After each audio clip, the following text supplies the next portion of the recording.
مرد نہیں جو ڈر جائے حالات کے خونی منظر سے، جس حال میں جینا مشکل ہے اس حال میں جینا لازم ہے۔ جینیس آف پاکستان، یہ ٹائٹل آپ کے دل کے بہت قریب ہے۔ 66 گولڈ میڈل جب اللہ پاک نے الحمدللہ اس وطن کے لیے عطا کی، ڈیبیٹس، بیت بازی، میرا بچپن سے نا ایک خواہش تھی کہ اللہ پاک میں کچھ ایسا ضرور کرنا چاہتا ہوں کہ جس میں میرا نام جو ہے نا اچھے الفاظ میں دنیا یاد رکھے۔ پہلے 3 منٹ میں نا پتہ چل جاتا ہے کہ یہ بندہ کسی استاد کا سکھا ہوا ہے۔ دلجیت نے کہ فن پہ اگر دست ترس نہ ہو، دکھتی رگوں کو چھڑنا دانشوری نہیں۔ ایک اکیلا نہتا پاکستانی 33 انڈین، مسلمان ہو اور اوپر سے جوان ہو اور سب سے بڑھ کر حافظ قرآن ہو تو بنیوں سے گنا بنتا نہیں ہے۔ واہ، آپ 66 گولڈ میڈل لے کے پاکستان سے کیا امید لگائے بیٹھے ہیں؟ بانو آپا فرماتی ہے نا، امید بھی بڑی دیوانی ہے، لمحوں میں ریگستانوں میں بلڈوزر چلا کر ٹیوب ویل نصب کر کے زیتون کے باغ لگا دیتی ہے۔ السلام علیکم، welcome to ABI podcast. میں ہوں آپ کی ہوسٹ عائشہ بنت اکرام۔ امید ہے آپ سب ٹھیک ہوں گے، ہمارا پوڈ کاسٹ کی سیریز کو انجوائے بھی کر رہے ہوں گے۔ ہمارے آج کے جو گیسٹ ہمارے ساتھ اسٹوڈیو میں موجود ہیں، بہت انٹرسٹنگ گیسٹ ہیں۔ اپنے آپ میں ایکچولی وہ کسی تعارف کے محتاج نہیں ہے۔ اگر میں ان کے بارے میں کچھ کہوں گی تو مجھے لگتا ہے کہ میں ان کا جو مقام ہے، انہوں نے جتنا کام کیا اس کے ساتھ میں جسٹس نہیں کر پاؤں گی، اس لیے میں زیادہ انتظار نہیں کرواؤں گی۔ ہم ڈائریکٹلی آپ کو اپنے گیسٹ سے ملواتے ہیں اور پھر وہ کیا ہے، وہ کیا کرتے رہے ہیں۔ ہاں، اتنا بتانا چاہوں گی کہ ہمارے ساتھ موجود ہے جینیس آف پاکستان۔ السلام علیکم عثمان۔ وعلیکم السلام۔ اچھا عثمان، میں چاہوں گی کہ آپ اپنا انٹروڈکشن خود دیں، کیونکہ بجائے اس کی کہ میں کچھ بتاؤں اور اس کو جسٹس نہ کر پاؤں آپ کے انٹرو کے ساتھ تو زیادتی ہو جائے گی، آپ کے ٹائٹل کے ساتھ بھی اور آپ کے ٹیلنٹ کے ساتھ بھی، تو پلیز۔ بہت شکریہ جی، آپ نے اچھی جو آغاز کیا ہے جو الفاظ کا یا جو آپ نے عزت بخشی، ایسا نہیں ہے کہ میرے سے بہتر کانٹینٹ نہیں ہے، میں طالب علم ہوں اور یہ اظہار انکساری نہیں، اظہار حقیقت ہے۔ اور نشست جو ہے وہ ہمیشہ چلتی رہنی چاہیے۔ نشست جو ہوتی ہے، خاص طور پر ادبی نشست جو ہوتی ہے، وہ اس کا فقدان ہے ہمارے آج کے دور کے اندر۔ اور ہم جیسے وہ لوگ کہ جو جن کی ایک گریڈ ہے نا، ادب کی محفل میں بیٹھنا یا خاص طور پہ ادب کے اوپر بات کرنا، قلم کتاب پہ بات کرنا، شاعری کے اوپر بات کرنا، یہ ویسے ناپید ہو گیا ہوا ہے۔ اس قسم کی جو نشستیں ہیں جس کی طرف آپ نے اشارہ کیا، یہ کبھی کچھ برس پیچھے چلے جائیں تو ناصر باغ میں ہم نے بہت سارے ایسے مشاعرے اٹینڈ کیے تھے جب ہم آخری سیٹ پہ بیٹھے ہوتے تھے۔ اور آج اگر ہم مختلف فورمز پہ بات کرتے ہیں، میں اگر اپنی بات کروں اسپیسیفکلی، تو میں ہمیشہ یہ کوٹ کیا کرتا ہوں کہ گفتگو تو ہم نے اب شروع کی ہے الحمدللہ، یا کچھ عرصہ پہلے سے ٹریننگز وغیرہ شروع کی ہیں یا پروگرامز، اس سے بہت زیادہ پروگرامز تو میں نے شاید کسی بھی ہال کی آخری سیٹ پہ بیٹھ کے سنے ہیں۔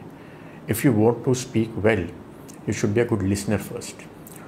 تو بہت ساری کانفرنسز، سیمینارز، مشاعرے، ادبی گفتگو، یا جہاں پر بھی کچھ سیکھنے کا موقع مل رہا ہو، وہ الحمرا ہو، وہ آرٹ کونسل ہو، وہ ناصر باغ ہو۔ ناصر باغ کا نام میں اس لیے بھی لیا کرتا ہوں کہ وہاں پر مشاعرہ ہوا کرتا تھا اور بڑے نام آیا کرتے تھے، جو وہ بڑے نام کے جو میرے دور کے کہہ سکتے ہیں، اس سینس میں کہ جب میں چھوٹا تھا اور وہ حیات تھے۔ ورنہ اگر آپ دیکھیں نا تو ادب کے اوپر پوری لیئر اس وقت وہ اللہ پاک کو پیاری ہو چکی۔ کبھی کبھی میں سوچتا ہوں کہ میری جو پیدائش ہے وہ پیدائش کے سال سے کم و بیش کو 30-40 سال پہلے ہونی چاہیے تھی، کیونکہ میں ان لوگوں کے ساتھ وقت گزار پاتا کہ جن کو ادب کے حوالے سے میں بہت پسند کرتا ہوں۔ زندگی تو ریورس نہیں ہو سکتی، لیکن ایک شخصیت جس کو میں بہت مس کرتا ہوں وہ بابا جی طارق عزیز صاحب ہیں، کیونکہ ان کے ساتھ جو گزرا ہوا وقت ہے وہ حقیقتاً اثاثہ بھی ہے۔ اور جتنا اس سے سیکھا، 4 باتیں سیکھ لینا، اور خاص طور پر جو اشفاق صاحب ہو گئے، بانو آپا ہو گئیں، واصف صاحب کا آستانہ ہو گیا، اور میرے بابا جی جو سہیل ظفر صاحب ہے جن کی صحبت میں رہتا ہوں، تو بابے جو ہے نا وہ آپ کو بڑا کچھ سکھاتے ہیں۔ بالکل ٹھیک کہہ رہے ہیں ہم، جس کہتے ہیں نا با ادب با نصیب۔ علم سیکھنے کے لیے بزرگوں کی صحبت بڑی ضروری ہوتی ہے۔ آج کل ویسے بھی سوشل میڈیا پہ آپ نے دیکھا ہوگا، بڑا ایک عجیب سا رویہ ہم دیکھنے کو ہمیں ملتا ہے۔ ہر دوسرا بندہ اپنے آپ میں انٹلیکچوئل ہے، اپنے آپ میں صوفی بنا ہوا ہے، اپنے آپ میں ایک موٹیویشنل اسپیکر ہے، اور اسی کی دیکھا دیکھی ایک بڑی عجیب سی ایک ریت چل پڑی ہے۔ ہم ہر بندہ کہ اپنے آپ میں انٹلیکچوئل ہو چکا ہے تو کوئی کسی کو سننا نہیں چاہتا۔ اچھا، اسی سے ایک اور چیز بھی ذہن میں آتی ہے کہ ہماری سو کالڈ یوتھ، ہماری قومی زبان اردو ہے، ہمارے بچوں کو اردو پڑھنی نہیں آتی، لکھنا تو بڑی دور کی بات۔ ہماری نسلیں کس طرف جا رہی ہیں؟ طارق صاحب حیات تھے اور کراچی میں ایک اردو کانفرنس ہوئی اور ان کی صحت ٹھیک نہیں تھی۔ میں نے وہ اٹینڈ کر کے جب میں واپس آیا تو انہوں نے میرے سے احوال پوچھا۔ میں نے ان سے تب یہ بات کہی، میں نے کہا بابا جی بات پتہ ہے کیا، کہ اگر آج ہم اچھی اردو بولتے ہیں نا، ثقیل اردو بولتے ہیں، تو لوگ باقاعدہ ہمارا مذاق اڑاتے ہیں۔ میں اگر آپ سے یہ کہوں کہ میرا دل آپ سے مل کر مسرت و شادمانی کے بہرے بے کرام خواتہ زن ہوا. اب اہل ادب، اہل سمیاس، اہل زبان تو کے لیے تو ایک عام سی بات ہے، کیونکہ ویسے ہی بات کرتے ہیں. ایک عام بندہ سن کے ہنستا ہے. تو آپ یقین کیجئے میں جو تھوڑی سی پریشانی لے کر آیا تھا کہ وہاں پر میں نے زیادہ بے ادب لوگ دیکھے، تو مجھے انہوں نے جو جواب دیا نا وہ آج تک میرے ساتھ ہے. وہ کہنے لگے سلیقے سے ہواؤں میں جو خوشبو گھول سکتے ہیں، ابھی کچھ لوگ باقی ہیں جو اردو بول سکتے ہیں. تو عثمان بیٹے تمہیں کیا لگتا ہے کہ اردو بولنا خالہ جی کا گھر ہے؟ آج آپ مشاہدہ کیجئے، آپ کے گرد لوگ گفتگو کرتے ہیں، ایک جملہ پورا شاید وہ اردو میں نہیں بول پاتے، درمیان میں کوئی ایک انگلش کا لفظ انہوں نے گزرنا ہی ہے. آپ کے اس قصے سے نا مجھے بھی اپنا ایک چھوٹی سی کہانی یاد آئی.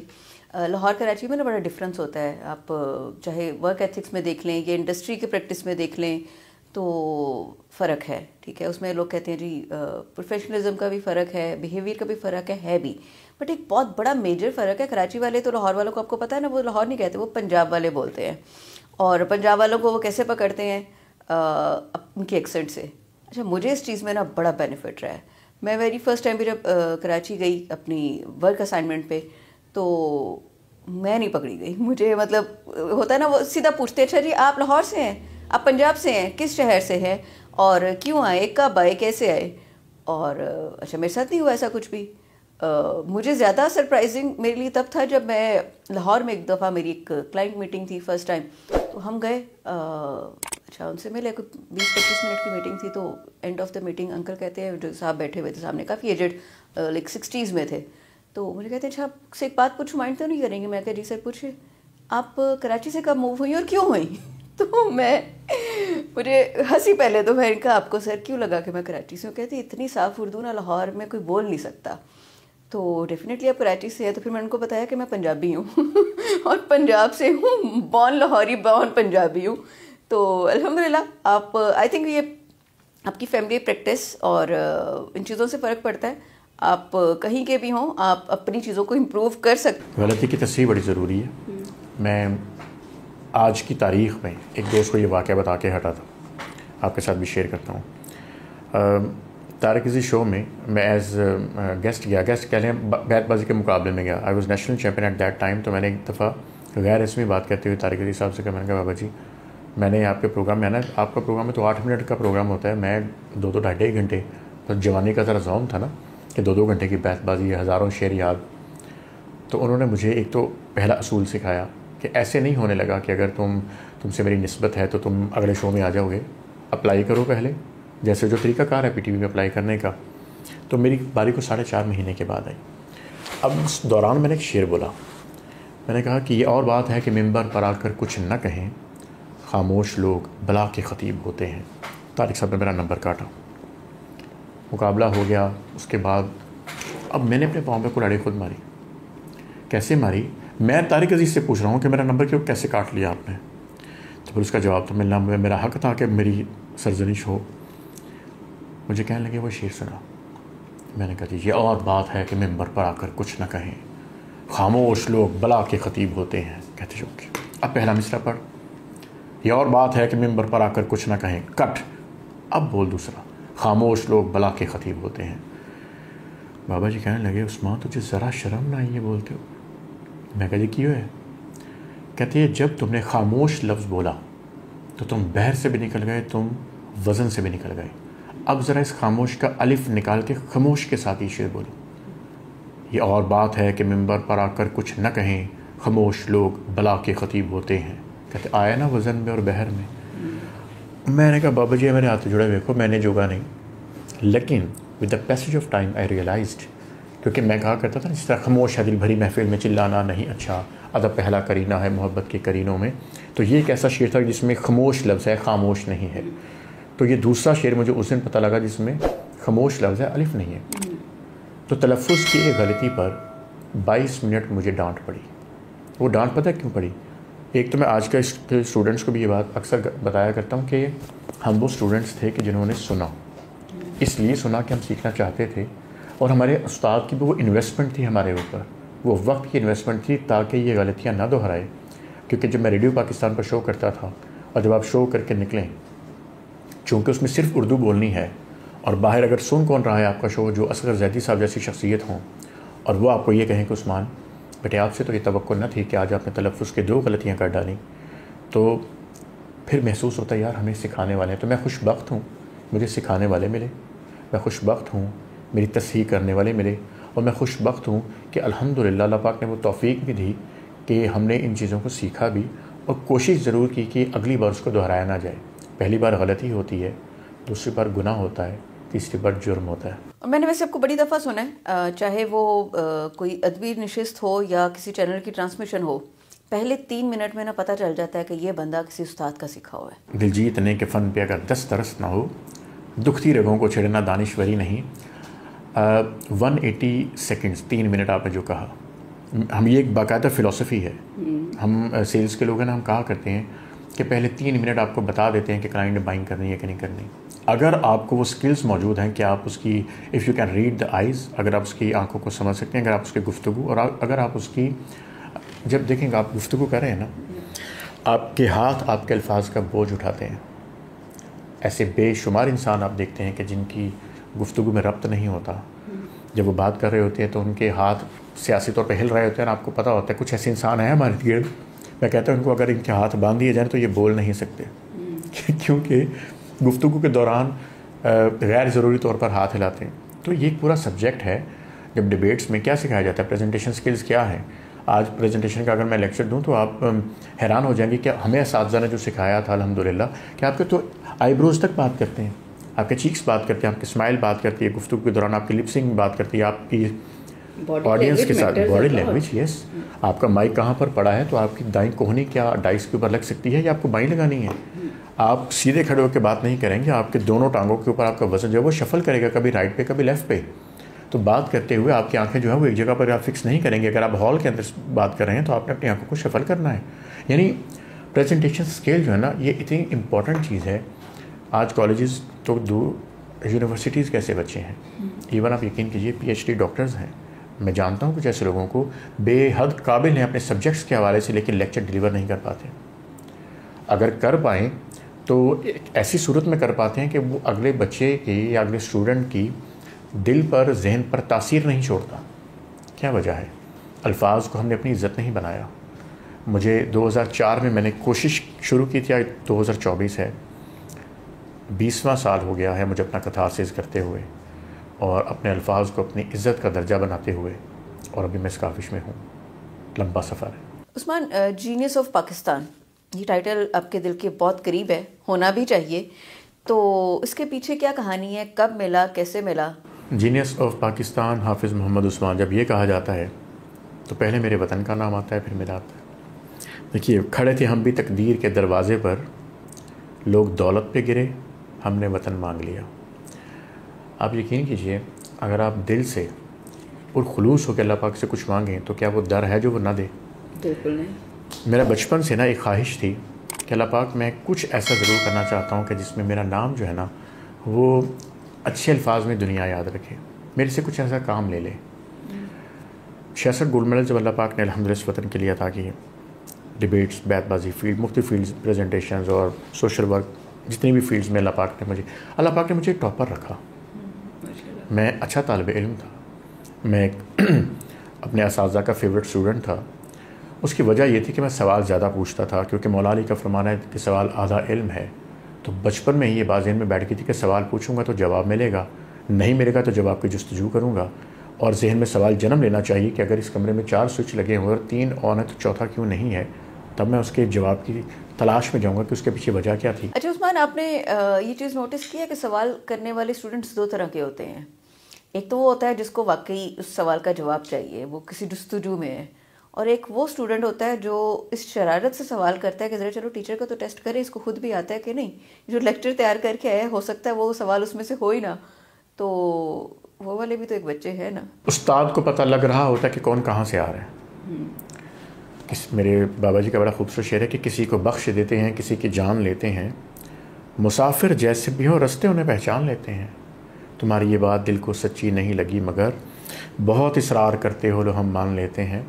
تو استاد کو پتہ لگ رہا ہوتا ہے کہ بچہ کس کانٹیکسٹ میں بات کر رہا ہے. تو اس لیے اگر کوئی بچہ، میں تو ہمیشہ اس بات پر کہا کرتا ہوں ہر جگہ کہ اگر کوئی بھی انسان یہ سمجھتا ہے کہ وہ ماں باپ یا استاد یعنی اس تکون سے آگے نکل سکتا ہے تو خام خیالی سے زیادہ کچھ نہیں ہے. اپنے دل کی تسلی کے لیے غالب خیال اچھا ہے، دل کی تسلی کو غالب خیال اچھا ہے کہ جناب میں نے کوئی کراس کر لیا ان کو، یا میں نے ان کو ایک ڈاش دے دیا. وہ چشم پوشی اختیار کر سکتے ہیں، وہ آپ کے اس بات کو اگنور کر سکتے ہیں، وہ آپ کو یہ فیل بھی دے سکتے ہیں کہ کئی دفعہ ہوتا ہے نا بچہ میں نے بیوقوف بنا لیا، ہو سکتا ہے وہ آپ کا مان رکھ لیں، لیکن آپ یہ نہ سمجھیے کہ آپ نے ماں باپ یا استاد کو کراس کر ان کو پتہ نہ چلا. میں اس پہ نا یہ چیز کہنا چاہوں گی کہ آپ بیوقوف سمجھ سکتے ہیں، بنا نہیں سکتے، کیونکہ وہ سامنے بیٹھا نا وہ آپ کا استاد ہے. تو یہ جو جینیس آف پاکستان کا سفر ہے نا، یہ الحمدللہ it's a long journey but it's a wonderful journey. Allah پاک نے مجھے اس ٹائٹل کے لیے چنا. آل پاکستان لٹریری بورڈ کی طرف سے الحمدللہ جب مجھے یہ ٹائٹل ملا تو اور اب یقین کیجئے اکثر لوگ یہ سمجھتے ہیں نا، میں کوئی ایسی بات نہیں کروں گا جو متنازع ہو اور لوگوں کو لگے کہ شاید بناوٹی بات ہو یا لفاظی ہو، کہ میں نے تو کبھی سوچا نہیں تھا کہ مجھے یہ ٹائٹل مل سکتا ہے. آپ یقین کیجئے میں نے سوچا تھا. میرے الفاظ میری عزت ہے، میں ہمیشہ کہتا ہوں الحمدللہ. اس کی وجہ یہ کہ مجھے معلوم ہے کہ جو میں بول رہا ہوں اس کے پیچھے حقیقت ہے. تو مجھے معلوم تھا کہ میں ٹائٹل جیت سکتا ہوں الحمدللہ. اس کی وجہ ہے میری والدہ محترمہ اللہ بری کا رحمت فرمائے، ان کا ایک جملہ ایسا ہے کہ جو یہاں لکھا ہوا ہے اور میں یہاں پہ امپلیمنٹ کرتا ہوں. میں جب ڈیبیٹس میں تھا نا تو میری امی نے ایک دفعہ ایک جملہ کہا مجھے کہ جب تم جیت کا سوچ کے نکلتے ہو نا تو 50% تو جیت ہو گئی، کیونکہ یہاں سے آپ جیت چکے، اب 50% ڈلیوری ہے. بالکل ایسے وہ کہتے ہیں نا کہ آپ گمان اچھا رکھیں، اللہ تعالیٰ معاملات بھی ویسے کرتے ہیں، تو گمان کا اچھا ہونا ضروری ہے. اور میرے ساتھ تو جو سب سے بڑی پاور رہی ہے وہ میرے والدین کی دعائیں ہیں الحمدللہ. میری والدہ کا ماتھے، یہ بڑا مشہور جملہ ہے جی میرا، اور اب تو میں تو اب اپنے شباب کی عمر گزار چکا، تو اب میرے جو اسٹوڈنٹس ہیں نا وہ یہ بات اکثر بولا کرتے ہیں. مجھے خوشی ہوتی ہے کہ وہ ایک جملہ میرا بڑا تھا کہ والدہ کے ماتھے پر کس، والد صاحب کا کندھے پر تھپکی اور استاد کی ڈانٹ. جس کو یہ 3 نصیب ہو جائے نا، کامیابی تک جانے کی ضرورت نہیں پڑتی، کامیابی بھیک مانگتے ہوئے آتی ہے آپ کے پاس. اور میری زندگی کا تو وہ تجربہ ہے. تو میرے والدین کی طرف سے الحمدللہ. اچھا یہ میں میسیج بھی دینا چاہتا ہوں اپنے سننے والوں کو کہ اگر میں کیوں یہاں تک پہنچا اور آپ کے بچے مجھ سے بہت آگے جا سکتے ہیں. میرے والدین نے کبھی مجھے ٹوکا نہیں، میرے والدین نے کبھی مجھے یہ نہیں کہا کہ یہ کیوں کر رہے ہوئی. ہر چیز میں سپورٹ، ہر چیز میں سپورٹ. نارملی ہوتا یہ کہ والد صاحب کی طرف سے لوگوں کو یہ شکایت ہوتی ہے کہ سپورٹ نہیں ملی، وہ غصے والے ہیں، وہ یہ. میرے والد صاحب بڑی پروجات شخصیت ہے الحمدللہ. ایسا نہیں ہے کہ ہم ان کے ساتھ کوئی بہت زیادہ فرینک نہیں اس طریقے سے، کیونکہ ان کی شخصیت الحمدللہ ایک ایسی وجاہت والی شخصیت الحمدللہ. لیکن وہ دنیا کے بہترین انسان، وہ دنیا کا بہترین باپ میں نے ان میں دیکھا، دنیا کا بہترین بیٹا ان میں دیکھا، دنیا کا بہترین بھائی ان میں دیکھا، دنیا کا بہترین شوہر ان میں دیکھا. تو میں نے ایک شخص کے اندر تمام چیزیں ایسی دیکھیں کہ وہ جیسے ایک مکمل انسان میرے لیے. So he is my role model for whole life. And on the other hand my mother, ساری مائیں سانجھی ہوتی ہیں، ایک جیسی ہوتی ہیں، لیکن میری ماں کے اندر ایک ایسی کوالٹی تھی جو خواتین میں کم پائی جاتی ہے.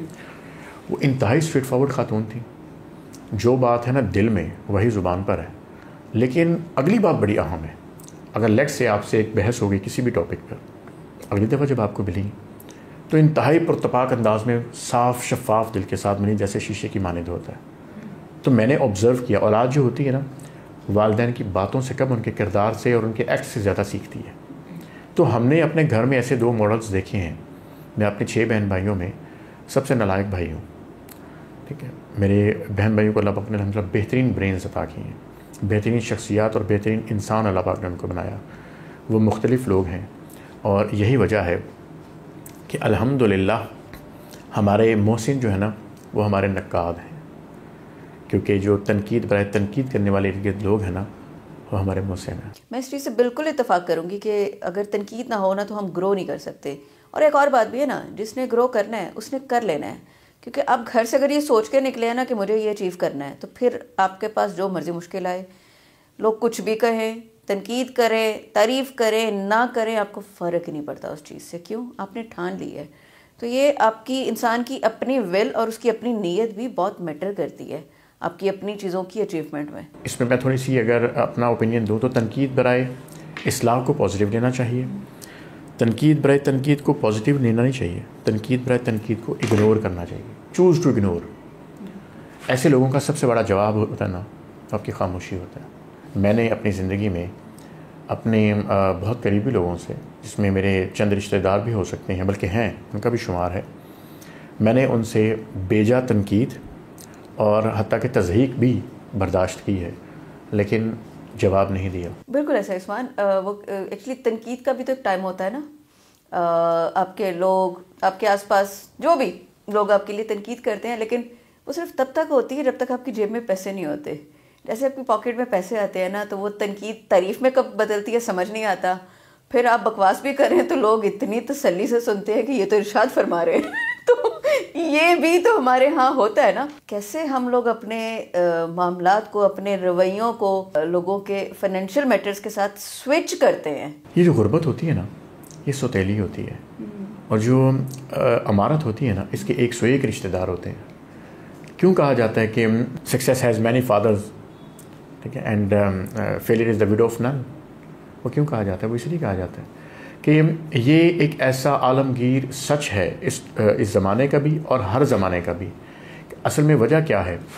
پھر میں لوگوں کو 2 کیٹیگریز میں رکھوں گا۔ ایک وہ جو دنیا کو اہمیت دیتے ہیں نا، وہ دنیاوی چیزوں کو، مٹیریل چیزوں کو اہمیت دیتے ہیں، اور وہ لوگ جن کی نظر میں معیار کچھ اور ہے، جو کردار کو اہمیت دیتے ہیں، ان کے لیے آپ ہر صورت میں لال ہی ہوتے ہیں، جو گدڑیوں میں لال بھی ہوتے ہیں۔ اور دوسری بات یہ کہ لوگ ایک بات نہیں سمجھ پاتے، زندگی گھومتا ہوا پہیہ ہے۔ اگر آج آپ اوپر والے حصے میں تو نیچے والے کو حقارت سے نہ دیکھیے، کیونکہ یہ پہیہ گھومنا ہے۔ ایک وقت آئے گا جب قدرت آپ کو جب بھٹی میں ڈالے گی نا، تو آپ نے نیچے آنا ہے، اور یہی لوگ اوپر بھی آئیں گے۔ تب آپ کو زندگی میں، اس لیے جب آپ کو امارت ملی ہو نا زندگی میں، جب بھی آپ کسی ایسے مقام پر پہنچے ہوں، تو کسی کے ساتھ وہ سلوک کیجئے کہ کل کو آپ کو اس کی شرمندگی نہ ہو اور آپ اس کو دوبارہ ملنے جوگے نہیں۔ تو اس لیے بڑا ضروری ہے اس چیزیں بھی۔ اچھا عثمان، وہ کیا قصہ ہے دبئی میں ایک اکیلا نہتا پاکستانی 33 انڈین؟ وہ ویسے ہی نا، انڈیا پاکستان جب آمنے سامنے ہوتا ہے، چاہے وہ کرکٹ کا میدان ہو یا بیت بازی کا میدان ہو، پریشر آ جاتا ہے دیکھنے والوں پہ بھی، اور جو میدان میں ہوتے ہیں، جو فیس کر رہے ہوتے ہیں، ان پہ تو ہوتا ہی ہے۔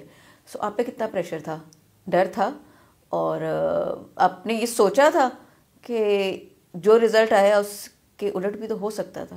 مسلمان ہمیشہ جذبے سے ہی جیتتا ہے۔ 313 ہو کر اگر 1000 کو شکست دیتا ہے نا، تو ایمان ہے، قوت ایمانی جو کفار میں نہیں ہوتی ہے۔ فضائے بدر پیدا کر فرشتے تیری نصرت کو، اتر سکتے ہیں گردوں سے قطار اندر قطار اب بھی، اقبال نے اسی لیے کہا تھا۔ اور اب یقین کیجئے، میں اگر اس فیلنگ میں جاؤں نا، اٹ واز 2011، 13 ایئرس، 13 برس پیچھے، تو ان کے کیپٹن نے مجھے یہ بات کہی تھی کہ مسٹر جینیس آف پاکستان، ڈر نہیں لگتا؟ It was an open debate. میں نے کہا مسلمان ہو اور اوپر سے جوان ہو اور سب سے بڑھ کر حافظ قرآن ہو، تو بنیوں سے ڈرنا بنتا نہیں ہے۔ واہ! اچھا، ہندوستان کے ساتھ میرا 3 دفعہ جو ٹاکرا ہوا ہے نا، تینوں بار جو ان کے ٹاپکس ہیں نا، وہ بڑے تکلیف دہ ہوتے ہیں۔ ایک تو ہمارے کسی بھی حکومت میں، وہ کسی کی بھی رہی ہو، کیونکہ 20 برس تو مجھے ہو گئے، 25 برس اس خواب کو چھانتے ہوئے، میں نے نہیں دیکھا پریکٹیکلی یوتھ کے لیے لوگوں کو کچھ کرتے ہوئے، پولیٹیشنز کو بھی، ہمارے ارباب اختیار کو بھی، ارباب اقتدار کو بھی، کہ ہم ایسے مقابلے ہارے ہوئے ہیں جہاں پر ہم پہنچ ہی نہیں سکے۔ بغیر جیتے تو دور کی بات، بغیر مقابلے میں حصہ لیے ہم ہارے ہوئے ہیں۔ تو اس میں جب اس نے یہ کہا تو ٹاپک تھا ان کا، Mr Jinnah has broken the great India and Pakistan nation is a terrorist nation. اس سے پہلے جو انٹرنیٹ پر مشہور ترین ایک ڈبیٹ پڑی ہے میری، 2010 کا مقابلہ، 15 اکتوبر 2010، محبوبی سنگھ کا میرے ساتھ مقابلہ تھا شیو سینا سے، کشمیر تو ہوگا، پاکستان نہ ہوگا۔ اس سے پہلے 2007 میں 2006-7 میں انفیکٹ جینیس آف انڈیا کے ساتھ جو مقابلہ تھا، اٹ واز کلچر، جس پہ اس نے اڑا کر رکھ دیا ان 7 منٹس میں پاکستان کو، پاکستان کی سرزمین پر، کراچی میں، ٹھیک ہے۔ بہت ساری تکالیف ہیں، لیکن مجھے لگتا ہے کہ پھر وہی بات آ جاتی ہے کہ ہرایا کس طرح۔ اس میں 2 چیزیں ہیں جی، اللہ پاک کے فضل، سرکار صلی اللہ علیہ وسلم کے نالین کا صدقہ، والدین کی دعائیں، اساتذہ کی مہربانی، اور میرے نقاد کی تنقید، یہ تو میرے محسن ہیں۔ اور دوسری چیز، مجھے لگتا ہے کہ آپ کے پاس کانٹینٹ ہونا چاہیے، دلیل ہونی چاہیے۔ قائد کا طریقہ کیا تھا؟ اگر میں دنیاوی، کیونکہ اقبال اور قائد کی بات ہو رہی تھی نا، Quaid has broken the great India, Mr Jinnah, تو جناح صاحب کا طریقہ کیا تھا؟ آپ ان کی زندگی کا مطالعہ کریں، دلیل سے بات کیے۔ ایک ایسا شخص جو وکیل تھا لیکن کبھی جھوٹ ہی نہیں بولا۔ اب آپ قائد اعظم کو دیکھیے نا، وکیل تھے لیکن جھوٹ نہیں بولا. ان کا کبھی کسی دشمن نے کبھی یہ نہیں کہا کہ قائد نے کبھی جھوٹ بولا. حالانکہ وکیل کے بارے میں کیا کہا جاتا ہے؟ پیدا ہوا وکیل تو شیطان نے کہا، لو آج میں بھی صاحب اولاد ہو گیا. تو he was a liar not a liar. تو ان کی ساری زندگی کی اگر مطالعہ کریں جتنے ان کے کیسز ہیں وہ کیا تھے؟ دلیل پہ بات تھی. تو جب آپ کے پاس دلیل موجود ہو، جب آپ کا مطالعہ ہو تھوڑا بہت، اور آپ کو اللہ پاک سے آپ یہ دعا مانگتے ہو کہ اللہ پاک الفاظ کا خزانہ تو انہیں عطا کرنا ہے، تو اللہ پاک فضل کرتا ہے. تو الحمدللہ میرے لیے بہت that was a crown of my life. وہ ایک کمپٹیشن، اور وہ بار بار یہی بات ہونی کہ ہندوستان کو ہرانا. الحمدللہ آپ کو پتہ ہے کہ یہ ایسی ایک انر چیز ہے. وہ کرکٹ میچ بھی ہو، وہ ہاکی میچ بھی ہو، یا میرے جیسے بندہ جس کی جو ڈبیٹ کے میدان کا کھلاڑی ہو، میرے لیے آپ کے بیک آف دا مائنڈ پتہ کیا چل رہا ہوتا ہے؟ ایک سب ہلالی پرچم چل رہا ہوتا ہے. You are representing Pakistan. آپ پاکستان کو ریپرزینٹ کر رہے ہو یار، مطلب یہ کوئی چھوٹی بات ہے. تو نیشنل چیمپئن بننے کا جو ایک اعزاز ہوتا ہے نا، یہ ایسی خوبصورت فیلنگ ہے کہ جب آپ اپنے ملک کے فاتح ہوتے ہیں کسی بھی فیلڈ میں. اللہ پاک کا میں کس قدر شکر ادا کروں الحمدللہ ثم الحمدللہ. جیسے میں نے شروع میں کہا تھا، اس نے مجھے ہر چیز میں نمایاں ہی رکھا. اللہ پاک نے وہ تعلیم سے لے کر وہ میرے کرکٹ ہو، میں بیت بازی میں تھا تو نیشنل چیمپئن تھا، ڈبیٹس میں تینوں زبانوں کے چیمپئن رہا، یا کرکٹ کھیلی تو وہ ایک بام عروج تک گیا، وہاں تک جہاں تک کھیلنا چاہتے تھے. پھر جب کرکٹ چھوٹی تو پھر اس کے بعد سمجھ نہیں آ رہی تھی کہ یار یہ اس لیول پر آ کر پاکستان نہ کھیلنا. اس پہ بھی ہم بات کریں گے انشاءاللہ کبھی. لیکن بعد میں پتہ لگا کہ ٹریک چینج کیسے کرتی ہے قدرت. آپ کا سمجھ بعد میں آتی ہے. وہ ایک پلان ہم کرتے ہیں، ایک وہ ذات کرتی ہے، اور اس کا پلان بے شک بہت اچھا ہے. بے شک ہم بہتر سوچتے ہیں، وہ بہترین سوچتے ہیں. اکثر لوگوں کا یہ سوال بھی مجھ سے رہا ہوا ہے کہ یار جب میں 2004 تک دیکھوں تو آئی واز اے کرکٹر، اور میں اتنا پیشنیٹ کرکٹر تھا، اور ایسا لگ رہا تھا ایک انر فیل تھی، اور یہ بھی فیل پکی ہو جانی تھی کچھ عرصے تک کہ یار زیادہ وقت دور نہیں ہے جب انشاءاللہ پاکستان کھیل سکتا ہوں. لیکن اس وقت آ کر ٹریک ایسے چینج ہوا. اب وہ ایک چونکہ بڑی لمبی سٹوری ہے، لیکن میں اس کا صرف لب لباب آپ کو بتاؤں کہ اس وقت سمجھ نہیں آیا. بعد میں سمجھ آیا کہ یار نہیں قدرت کیا کام لینا چاہتی ہے. اور آج اگر میں پیچھے مڑ کے دیکھوں تو الحمدللہ میں مطمئن بھی ہوں اور اللہ پاک کی رضا میں راضی بھی ہوں. یہ سب سے بڑا پوائنٹ ہے کہ راضی ہونا. خوش بخت وہ ہے، واصف صاحب فرمایا کرتے تھے، خوش بخت وہ ہے جو اپنے بخت پر خوش ہے. کیا بات ہے. اچھا، آپ کی اکثر کہا جاتا ہے آپ کی اسپیچز میں، آپ کی ٹاکس میں انڈیا کے ساتھ کچھ آپ کا کچھ ایکسٹرا ہی کچھ 36 کا آنکڑا چلتا ہے. کیا مطلب کیا ریزن ہے؟ اچھا، چونکہ 3 بار میرے ٹینیور کے دوران 3 بار ہندوستان سے مقابلہ ہوا، تینوں بار الحمدللہ پھر میں نے لڑنا تو تھا. یہ تو نہیں ہو سکتا کہ پیچھے ہٹ جائیں. وہ مرد نہیں جو ڈر جائے حالات کے خونی منظر سے، جس حال میں جینا مشکل ہے اس حال میں جینا لازم ہے. تو ایسا نہیں اسپیشلی. ہاں، میں بھی فشنگ والا جو مقابلہ تھا نا، انٹرنیٹ کمپٹیشن تھا وہ، کیونکہ شیو سینا نے وہ کروایا تھا. وہ ٹاپک مجھے بڑی تکلیف دیتا تھا. یعنی کشمیر تو ہوگا پاکستان نہ ہوگا، خون کھولتا تھا. ایک تو نوجوانی بھی تھی اس وقت. اب تو وہی بات ہے نا کہ اب تو وقت گزر گیا، لیکن جذبہ آج بھی اسی طرح قائم ہے، بلکہ شاید بڑھ گیا ہو. زیادہ پختگی آ گئی ہوگی گفتگو میں، یا اپنے جو ہے نا وہ اپنی بات کرنے کے انداز میں. اس وقت ذرا زیادہ جذباتی بھی تھے. لیکن آپ سوچئے نا، آپ اپنے آپ کو پاکستانی محب وطن پاکستانی کی جگہ رکھ کے سوچے. کوئی بھی ہوگا، کوئی بھی ہو سکتا ہے کہ کوئی آپ کو یہ کہے کہ تیرا وطن نہیں ہوگا. اور وطن بھی کون سا، جس کے بارے میں ہمیشہ میں کئی برس سے الحمدللہ جہاں جہاں میں جاتا ہوں، کسی اسکول، کالج، یونیورسٹی، کسی ادارے میں، کارپوریٹ ٹریننگ میں لوگوں کو سمجھاتا ہوں کہ پاکستان میں معجزہ ہے، اور اس کے دلائل بھی دیتا ہوں کہ وہ کیوں معجزہ ہے. اور الحمدللہ ایک نسل جو آگے تیار ہو رہی ہے، اس میں سے میں نہیں کہتا لاکھوں، لیکن شاید ہزاروں کی تعداد میں تو ایسے لوگ ہیں کہ جن تک وہ میسج پہنچ چکا ہے کہ جہاں یہ مدینہ ثانیہ ہے، پاکستان میں پیدا ہونا ثواب کیوں ہے. وہ کہتے ہیں نا پاکستان کا مطلب کیا، لا الہ الا اللہ، صرف کہنے کی حد تک اور کلمہ ہمارا ایمان ہے. تو جب کلمہ ہمارا ایمان ہے اور ہمارے ملک کا مطلب یہ ہے تو پھر کیسے کوئی ہٹا سکتا ہے. 2-3 منٹ میں بتا دوں کہ یہ معجزہ کیسے ہے. بالکل. 27 رمضان المبارک کو بنا، لا الہ الا اللہ کے نعرے پر بنا، اسلام کے نام پر بنا. پوری دنیا کی تاریخ میں 2 ریاستیں جو نظریے کی بنیاد پر بنی ہیں، مدینہ اول، مدینہ ثانی پاکستان. نقشے کو دیکھیے، محمد لکھا ہوا ہے، علم العداد، لفظ اللہ 92، لفظ محمد 92، لفظ پاکستان 92، 13 اگست 1947 میں چلتے ہیں. افغانستان موجود تھا 0091 ہندوستان سوری افغانستان موجود تھا 0093. خالی کون سا رکھا رب نے؟ 0092 انٹرنیشنل کوڈ. 14 اگست کو ہندوستان کا سینہ چیر کر پاکستان باہر آیا ہے 0092. علم العادات میں وہ ہندسہ بھی ہمارے حصے میں. آ جائیے آپ ذرا جغرافیے پہ. 208 ممالک دنیا میں، واحد پاکستان، دہرا رہا ہوں، واحد پاکستان وہ ملک ہے کہ آپ پورے پاکستان کے کسی بھی صوبے میں، کسی بھی شہر کے کسی بھی محلے کے کسی بھی گلی میں کھڑے ہو کر کہیں بھی سجدہ کریں، آپ کا سجدہ حجر اسود کی جانب ہے. نیچرل اینگل، دنیا کا واحد ملک، یہ جغرافیہ ہے. آپ ذرا لغت سمجھ لیجئے. مدینہ طیبہ، مدینہ رہنے کی جگہ، طیبہ پاک صاف. پاکستان پاک صاف، استان رہنے کی جگہ، فارسی زبان کا لفظ ہے. پاکستان کو لکھیں عربی میں، لکھا جائے گا مدینہ طیبہ. مدینہ طیبہ کو فارسی میں لکھیں، لکھا جائے گا پاکستان. کیا یہ حسن اتفاق ہے؟ آپ ذرا وہ احادیث کا مطالعہ کیجئے جو غزوہ ہند کے متعلق ہیں، قیامت کے متعلق. ساتھ رکھنی اپنی تاریخ، ساتھ رکھنا اپنے جغرافیہ. آپ ذرا استدلال کیجئے، آپ اس چیز کو سمجھنے کی کوشش کیجئے. ان تینوں چیزوں کو ملا کے پڑھیں گے آپ آشنا ہو جائیں گے بہت ساری چیزوں سے. پردے اٹھ جائیں گے آپ کے سامنے سے کہ آپ کہاں پیدا ہوئے ہیں. دیکھیے سرکار صلی اللہ علیہ وسلم کی ایک حدیث مبارکہ کا مفہوم ہے جب آپ نے مختلف اطراف میں اشارہ فرمایا تھا، یہ نجد ہے، مجھے یہاں سے منافقت کی بو آتی ہے. وہ اشارہ جو اس سرزمین ہند اور اس پاکستان کی جانب تھا. سرکار صلی اللہ علیہ وسلم نے فرمایا مجھے یہاں سے ٹھنڈی ہوائیں آتی ہیں، مجھے یہاں سے خوشبو آتی ہے، جس کا مفہوم ہے. غزوہ ہند کے متعلق احادیث میں غزوہ ہند کہاں ہونی ہے، وہ یہی پاکستان پورا، کچھ حصہ ہندوستان، کچھ افغانستان، ایران، یعنی یہیں سے تو وہ فوج جانی ہے. تو بہرکیف بہت سارے دلائل ہیں. یہی وجہ کہ میرے بابا اشفاق صاحب فرمایا کرتے تھے کہ پاکستان میں ہر وہ شخص بے سکون رہے گا جس سے اسلام یا پاکستان سے ذرا سی بھی نفرت ہوگی. اور پھر صوفی برکت صاحب کی طرف آپ کو لے کر چلوں گا.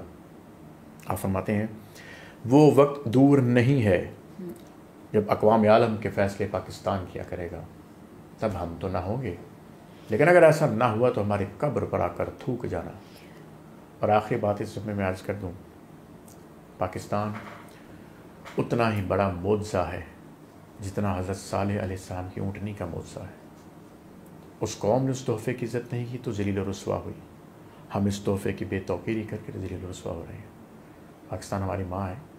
ماں کے بارے میں آپ گالی نہیں سنتے. ساری زندگی آپ کو، وہ چھوٹے سے آپ ہوتے ہیں، آپ کو دودھ پلاتی ہے، آپ جوان ہو جاتے ہیں، بوڑھے ہو جاتے ہیں، دنیا سے چلے جاتے ہیں، ماں آپ کے لیے کچھ نہیں کر پاتی. یہ دھرتی وہ ماں ہے کہ آپ یہاں سے ساری زندگی اناج کھاتے ہیں، بوڑھے ہو کے جب مرنے لگتے ہیں نا، یا مر بھی جاتے ہیں، یہ ماں اپنی آغوش میں 2 گز جگہ دیتی ہے. عزت کریں اس ماں کی، عزت کروائیں اس ماں کی. عثمان، آج کل کے پاکستان کی سیاسی اور معاشی حالات دیکھ کے آپ آج بھی پر امید ہیں؟ پر امید ہوں، لیکن ایک بات کے ساتھ پر امید ہوں. دیکھیے گھر تو آخر اپنا ہے. گھر کو آگ لگی ہو نا، میرے گھر کو آگ لگی ہوئی ہے. دل کے ببولے جل اٹھے دل کے داغ سے، میرے گھر کو لگ گئی آگ میرے گھر کے چراغ سے. پاکستان کو نقصان جو پہنچائے وہ اندرونی معاملات نے پہنچایا ہے. اغیار اتنے جو کہ نہیں تھے شاید، کیونکہ اس ملک کے اوپر اللہ پاک کا کرم ہے، یہ سایہ خدائے ذوالجلال میں بنا ہے. تکلیف ہوتی ہے حالات اور معاملات دیکھ کے. یہ بہت سارے دوستوں نے یہ بات پوچھی. آپ کو ایک تکلیف سے بات بتاتا ہوں. جو ہمارا اور پاکستان لٹریری بورڈ میں 28 لوگ تھے نا، اس وقت ہمیں پاکستان کے کریم کہا جاتا تھا. اور میں کئی جگہوں پہ یہ بات کوٹ کر چکا ہوں کہ 22 لڑکے 6 لڑکیاں تھیں. ان میں سے ان 22 لڑکوں میں سے 21 اس ملک میں نہیں ہے. I am the only one in Pakistan. مجھے کہا، آپ سے اس کے بعد یہی پوچھنے والی تھی. مجھے بہت سارے دوست کہتے ہیں وہ وہاں باہر بیٹھے ہیں، بڑا اچھا لائف اسٹائل انجوائے کر رہے ہوں گے، اور کسی کے پاس وہ کہتے ہیں یار آپ کو پتہ ہے میرے اتنے گولڈ میڈلز ہیں، یا میرا ایک گولڈ میڈل ہے ایون، اور میں نے اس کو باہر کیش کیا ہے، تو یار 66 اور بیچ کے ہی آ جائے یار. ٹھیک ہے. تو میں کہا کرتا ہوں یار نہیں، یہ پاکستان، یا میں اپنے آپ کو سمجھتا ہوں کہ الحمدللہ محب وطنی میرے اندر کوٹ کے بھری ہوئی ہے، اللہ کا شکر ہے.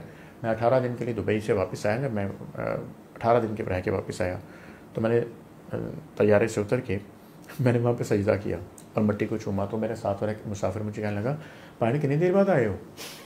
تو میں کہا 18 دن بعد. کہتا میں 3 سال بعد آیا، میں تو کچھ نہیں ہوا. تو میں کہا سر اپنی اپنی مزاج کی بات ہے، میں پاکستان سے دور نہیں رہ سکتا. پاکستان میرا عشق ہے، میں اکثر کہتا ہوں کہ پاکستان میری لیلا ہے، میں اس کا مجنون ہوں. یہ بات ٹھیک ہے کہ آج کل جس انسان کو جس بھی لیول پہ موقع ملے, چاہے وہ صومالیہ میں رہ کے رہنے کا موقع کیوں نہ ملے, پاکستان وہ چھوڑنا چاہے گا. اور کسی حد تک ٹھیک بھی ہے, جس نے 8 گھنٹے 10 گھنٹے کام کر کے اپنا گھر دیکھنا ہے, کچن چلانا ہے, بلز دینے ہیں, اپنے بچوں کے, ماں باپ کے, فیملی کے حالات دیکھنے ہیں, اس نے میڈیکل بھی دیکھنا ہے. تو پہلے تو ہمارے خرچے نہیں پورے ہو رہے, ہماری بیسکس نہیں پوری ہو پا رہی. اگر گھر میں بزرگ ہے تو ان کی دوائیاں نہیں پوری ہو پا رہی. دوائیوں پہ آپ پیسہ لگا بھی دیں تو دوائیاں بھی 2 نمبر ہے. خوراک میں بھی کرپشن ہے. مطلب غریب کیا, مطلب میں کہتی ہوں, ایک وقت تھا کہتے تھے غریب کے لیے جینا مشکل ہے, اس وقت تو ہر انسان کے لیے جینا اور زندہ رہنا مشکل ہو رہا ہے ان حالات میں. تو ایسے میں اگر کوئی جانا موقع ملے تو جانا چاہے. آپ 66 گولڈ میڈل لے کے پاکستان سے کیا امید لگائے بیٹھے ہیں؟ کبھی کبھی زندگی میں ایسے حالات آتے ہیں کہ اتنا دشوار ہو جاتا ہے کہ سانس لینا بھی دشوار لگتا ہے آپ کو. اور میرا خیال ہے کہ میں نے کم از کم جو اپنی میری زندگی ہے اب تک اتنے مشکل حالات تو دیکھے نہیں. لیکن آپ نے سوال پوچھا کہ امید کیا ہے, تو بانو آپا فرماتی ہیں نا, امید بھی بڑی دیوانی ہے, لمحوں میں ریگستانوں میں بلڈوزر چلا کر ٹیوب ویل نصب کر کے زیتون کے باغ لگا دیتی ہے. میں پر امید اس لیے ہوں, اس کی وجہ یہ نہیں کہنا چاہتا کہ لوگوں کا توکل نہیں ہے, لیکن میرا توکل ہے اس بات کے اوپر, کیونکہ میں شاید اتنا پاکستان کو اسٹڈی کر چکا ہوں الحمدللہ, یا میں کچھ ایسی چیزیں جان چکا ہوں, سمجھ چکا ہوں, یا مجھے بتا دی گئی ہیں کہ پاکستان کا مستقبل بڑا روشن ہے. میں ہوں, ممکن ہے اپنی حیات میں نہ دیکھ پاؤں, میری نسل دیکھ لے یا اس سے اگلی نسل دیکھ لے, لیکن پاکستان نے باہر کیف عروج تو حاصل کرنا ہے.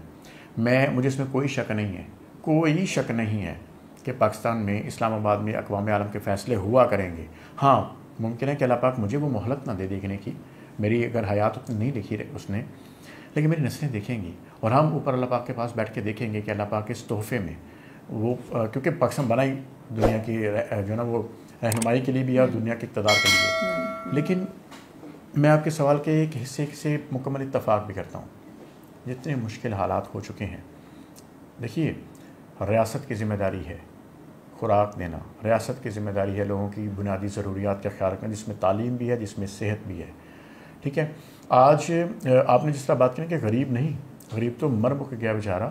آپ یقین کیجیے جو سفید پوش لوگ ہیں, سفید پوش لوگوں کی زندگی بھی, بلکہ اب تو اپر, جس کو آپ کہتے ہیں نا کہ اپر مڈل کلاس, اب تو اپر مڈل کلاس کا بھی گزارا نہیں اس طریقے سے ہو رہا, کیونکہ ہر ایک کی ضروریات, ان کی جو ہے نا, ان کا ایک لائف سٹائل ویسا بن چکا ہوتا ہے. اور ہمارے پیسے کی قدر, اب تو آپ کسی کو یہ نہیں کہہ سکتے 2 ٹکے کا آدمی, کیونکہ ہمارے 3 روپے ہونا تو 1 ٹکا بنتا ہے. ایسے ہی تو ہماری تو اتنی ڈی ویلیو ہو چکی ہے کرنسی.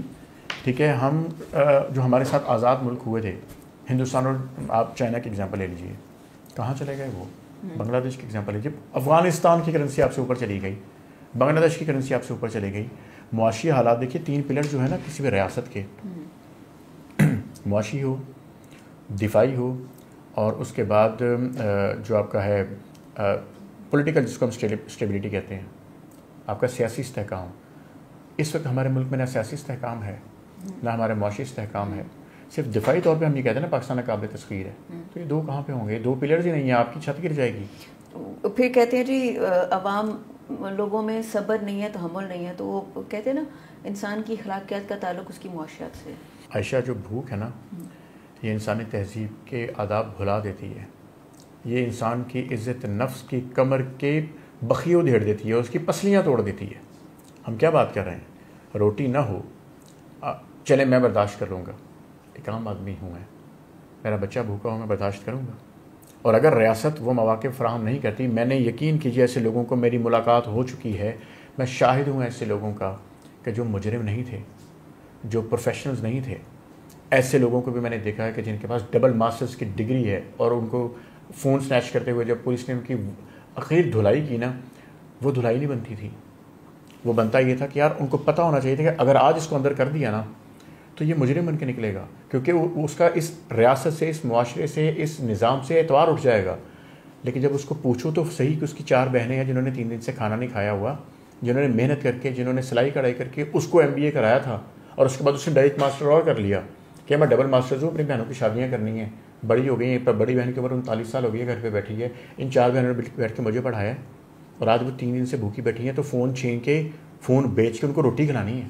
تو کیا وہ یہ ڈیزرو کرتا تھا کہ اس کو آپ پانجا لگا دیں؟ ایسا ایک واقعہ امریکہ میں ہوا تھا, جہاں پر ایک بندے نے بریڈ چوری کی تھی, وہ پکڑا گیا, عدالت میں جب پیش ہوا نا تو جج نے پوچھا کیا چوری کی ہے؟ تو اس نے کہا تھا جی میرے گھر والے بھوکے تھے, میں پروفیشنل نہیں ہوں, میں نے روٹی چرائی ہے.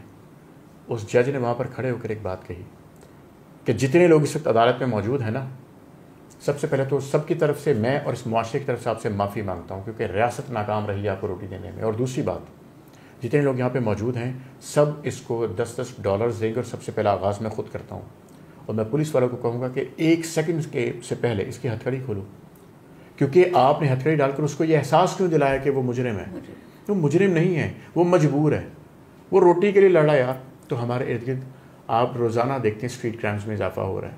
میں کل خبریں سن رہا تھا, آن ایوریج 2 گھنٹے میں لاہور میں ایک ڈکیتی ہو رہی ہے آن ایوریج. لاہور میں تو یہ کبھی مقام نہیں آیا تھا. آپ دیکھیے تو اسے پڑھے لکھے نوجوان کر کیا رہے ہیں؟ نوکریاں نہیں ہیں. کیا ریاست وہ مواقع فراہم کر رہی ہے؟ پھر آپ یہ ایکسپیکٹ کریں کہ جو آپ کے سوال کا حصہ تھا جس سے میں اتفاق کرتا ہوں تکلیف کے ساتھ, میں نہیں چاہتا کوئی پاکستان چھوڑ کے جائے, کوئی برین 11 لاکھ نوجوان چھوڑ کے گیا چند مہینوں میں, ود ان این ایئر, 1 سال 13 مہینے کہہ لیں آپ, 11 لاکھ برینز. نوکریاں کہتے ہیں ڈیولپ نہیں ہو سکتی. بھائی آپ چیزیں تو سستی کر سکتے ہو, ایگریکلچر کنٹری ہے, آٹا یہاں ہو رہا ہے, سبزیاں یہاں پہ ہیں, دالیں یہاں اگ رہی ہیں, لیکن آپ باہر بھیج رہے ہیں, پروفٹ نہ اپنا کم کر لیں, غریب چاہے بھوکا مر جائے, تو پھر چوریاں ہوں گی, ڈکیتیاں بھی ہوں گی. دیکھیے آپ کا فورم مناسب ہے اس بات کے لیے یا نہیں میں نہیں جانتا, لیکن مجھے ہے حکم اذان لا الہ الا اللہ, میں بولوں گا جب مافیاز بیٹھ جاتے ہیں نا شوگر ملز پر, کیا کون سی حکومت ہے جس کو یہ پتہ نہ ہو کہ اس مافیا نے چینی کی پرائس بڑھائی ہے؟ ہم نے آج تک کتنی ایگزامپلس دیکھی ہیں سیٹ ہوتے ہوئے. کون سے حکومت ہے جس کو یہ نہ پتہ ہو کہ ان لوگوں نے اتنا آٹا سیو کر رکھا ہے, اپنے گودام بھرے ہوئے ہیں, غریب تک نہیں پہنچنے دے رہے کیونکہ مارکیٹ میں اگر وہ سارا آٹا آ گیا تو قیمت گر جائے گی. خدا کا خوف کھانا چاہیے. ایک عدالت اوپر بھی لگنی ہے کہ عمر فاروق جیسا عادل, عمر فاروق یہ کہتے ہیں کہ جب مجھے خوف آتا ہے کہ جب اللہ پاک کی صدا آئے گی نا, وہ ندا آئے گی یا عمرہ, اور میرے ہاتھ یہاں ہوں گے, تو وہ شخص جو کہتا ہے کہ درائے فرات کے کنارے کتا بھی مرا نا تو عمر اس کا جواب دہ ہے. جو جن کی زندگی کا ایک واقعہ میں آپ کو بھی سنا دیتا ہوں, لیکن اس سے پہلے یہ بات مکمل کر لوں کہ آپ کو پتہ ہے کہ اگر آپ اس وقت ایک کمپنی چلا رہی ہیں اور آپ کی سبارڈینیٹس 20 ہیں, 100 ہیں, 50 ہیں, آپ جواب دہ ہیں اور آپ نے جواب دینا ہے اللہ پاک کو, کیونکہ آپ کے ہاتھ بھی ایک دفعہ یہاں آنے ہیں. اگر میں ایک کمپنی میں ایک اچھی پوسٹ پر بیٹھا ہوں اور مجھے اگر 200 لوگ رپورٹ کر رہے ہیں تو میں 200 کا ذمہ دار ہوں کہ کیا میرے انڈر ان کے ساتھ کچھ زیادتی تو نہیں ہوئی. تو اگر عمر فاروق یہ کہے کہ مجھے خوف آتا اس ڈر سے کہ جب یا عمرہ کی صدا لگے گی تو میں نے اپنے 21 لاکھ مربع میل کا فاتح ہوں, کہیں ایسا واقعہ نہ ہوا ہو. لیکن آپ دوسری جگہ دیکھیے کہ ایک دفعہ وہ گشت پر نکلے ہوئے ہیں, ایک اماں بیٹھی ہوئی ہیں, اماں جی کیا ہوا ہے؟ وہ کہہ رہی ہیں جی میں بھوکی بھی ہوں, میں شوہر میرا فوت ہو چکا, بیٹا ہے کوئی نہیں. غلطی اللہ پاک معاف فرمائے ایگزیکٹلی اگر, لیکن کم و بیش 24 دینار کی میں مقروض ہوں. عمر کیا کر رہا ہے؟ آپ کی روح کہاں گئی, یہ کیا ہوا؟ ہم نے کہا مجھے کیا ہوا؟ کیا عمر کو, اور عمر فاروق کیا فرماتے ہیں کہ میں نے اس عورت سے آئین سیکھا ہے. عمر رضی اللہ تعالیٰ عنہ اس عورت کے کہتے ہیں مجھی عمر بڑا مصروف ہوتا ہے, آپ کو پتہ ہے, تو ہو سکتا ہے اس کو آپ کی خبر نہ ہوئی ہو. عورت نے پتہ کیا جملہ بولا جس پر عمر صاحب کہتے ہیں عمر فاروق رضی اللہ تعالیٰ عنہ کہ میں نے آئین سیکھا اس عورت سے. عورت کہتی ہے اگر وہ میری خبر گیری نہیں رکھ سکتا تو منصب چھوڑ دے, وہ اہل نہیں ہے اس منصب کا, خلافت کا.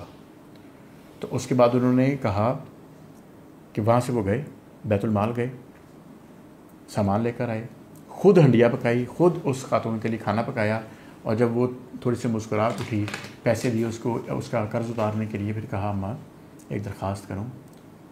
ہاں جی کرو. اماں عمر کو معاف کر دے, اس کے نالج میں نہیں ہوگا, اس کے علم میں نہیں ہوگا کہ تو بھوکی ہے, ورنہ تجھے پتہ وہ خبر گیری تو رکھتا ہے لوگوں کی, تو معاف کر دے. نہیں کروں گی. اماں معاف کر دے. نہیں کروں گی. اماں مہربانی تیری معاف کر دے. آنکھوں میں آنسو آ گئے تو اماں کہتی ہے چل تو کسی اچھی ماں کا بیٹا لگتا ہے, تیرے کہنے پہ معاف کرتی ہوں.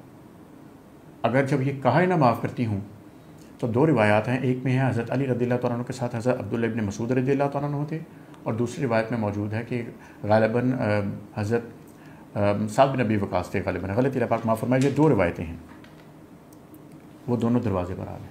زیادہ جو اس میں کبھی روایت ہے نا وہ حضرت عبداللہ ابن مسعود اور حضرت علی رضی اللہ تعالیٰ عنہ ہیں, یہ دونوں ہیں. تو عمر آپ یہاں ہیں. وہ عورت ایک دم کھڑی, عمر فاروق کھڑی ہو گئی. آپ نے کہا ماں جی نہیں, گل جتنے چھڈی نا اتنی پوری ہونی ہے. آپ نے عمر کو معاف کیا ہے, وہ ایک چمڑا پکڑا, قلم لیا اور اس کا اس پہ لکھیں کہ آپ نے مجھے معاف کیا. وہ تمہیں لکھنا نہیں آتا. آپ نے لکھا کہ اس عورت نے عمر بن خطاب کو دل سے معاف کیا. یہ وہ تحریر لکھی, اماں جی انگوٹھا لا دو. اماں سے انگوٹھا لگوایا. پھر گواہ کے طور پر مولا علی کو اور عبداللہ بن مسعود کو کہا کہ آپ دونوں بھی اس پہ دستخط کریں کہ اماں نے مجھے معاف کیا ہے. انہوں نے بھی کیا. اور اس کے بعد آپ نے وہ سند جو ہے وہ علی رضی اللہ تعالیٰ عنہ کو دی کہ جب میں مر جاؤں نا, کیونکہ جب میں جاؤں گا نا دنیا سے آپ حیات ہوں گے, تو آپ نے میری قبر میں یہ سند رکھنی ہے تاکہ میں اللہ پاک کو کہہ سکوں کہ عمر فاروق اپنے دور اقتدار میں آخری اس عورت سے بھی معافی مانگ کر آیا ہے کہ جو اس سے ناخوش تھی. اور ہم کیا بات کرتے ہیں آج کے حکمرانوں کی. آپ کو لگتا ہے لوگ ان سے راضی ہیں؟ یہ صدائیں اوپر جائیں گی. عثمان, آپ نے سالہ سال اینکرنگ کی, ریڈیو سے, پھر T V screen, programme hosting, بہت کچھ کیا, پھر ایک دم سے میڈیا چھوڑ دیا اور اب صرف ایز اے گیسٹ اپیئر ہوتے ہیں. تو اس کے پیچھے چھوڑنے کی کیا ریزن رہی؟ اور حالانکہ میڈیا چھوڑتا نہیں ہے اتنی جلدی آپ کو. Camera, light, studio, stand by, بالکل ایک اٹریکشن ہوتی ہے, گلیمرس لائف ہوتی ہے. اور مجھے ریڈیو ذاتی طور پہ بہت پسند تھا.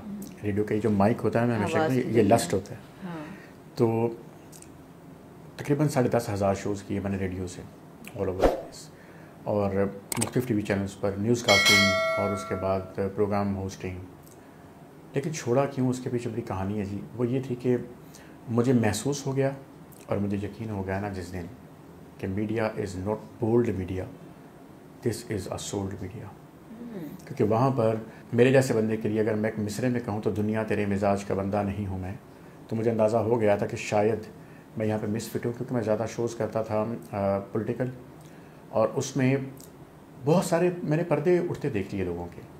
میں اگر ایک جملے میں بولوں تو میں نے ایسے کئی پروگرامز کیے کہ اگر 1 گھنٹے کے شو میں میرے, اور پرائم ٹائم شو تھا, اور اس کے اندر اگر 3 مختلف پارٹیز کے لوگ 1 گھنٹہ ایک دوسرے کے ساتھ وہ کر رہے ہیں کہ یا تو خدا دا بیر, اور اس کے بعد جیسے ہم کہیں کہ اگلے پروگرام میں آپ سے پھر سے ملاقات ہوگی, تب تک کے لیے اجازت, اللہ نگہبان, کٹ.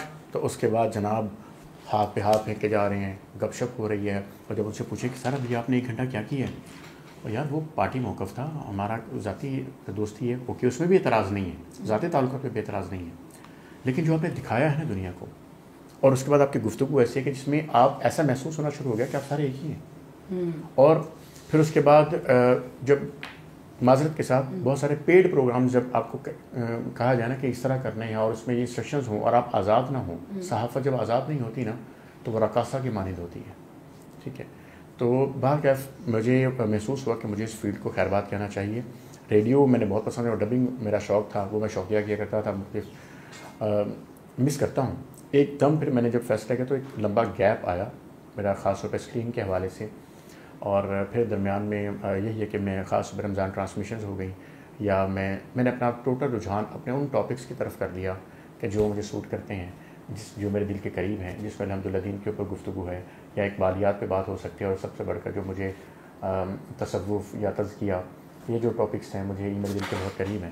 تو میں نے سوچا کہ اگر جتنی بھی ابھی بھی میں انشاءاللہ اللہ خیر کرے سوچ رہا ہوں کہ دوبارہ اسکرین پر واپسی کی امید ہے, لیکن ہوگی وہ دینی پروگرام کے حوالے سے, اور انشاءاللہ جلد کسی اسکرین پر نظر بھی آئیں گے آپ کو. انشاءاللہ ہم انتظار کریں گے. اچھا, بڑی ڈائیورس جرنی رہی آپ کی. میڈیا کے بعد آپ کارپوریٹ میں گئے, کارپوریٹ سے پھر آپ ریل اسٹیٹ میں آ گئے, جو کہ کہا بھی جاتا ہے کہ future of Pakistan real estate ہے. ایک اچھا بزنس بھی سمجھا جاتا ہے ہر پوائنٹ آف ویو سے, ارننگ پوائنٹ آف ویو سے یا انویسٹمنٹ پوائنٹ آف ویو سے. تو آپ کیا سمجھتے ہیں کہ پاکستان کا ریل اسٹیٹ کہاں جا رہا ہے؟ بہت اچھا اور امپورٹنٹ کویشچن ہے. دیکھیے اس وقت اگر دیکھیں نا تو آپ کو ہر طرف سے ایک آواز سننے کو ملتی ہے کہ مارکیٹ بیٹھی ہوئی ہے, مارکیٹ ڈاؤن ہے.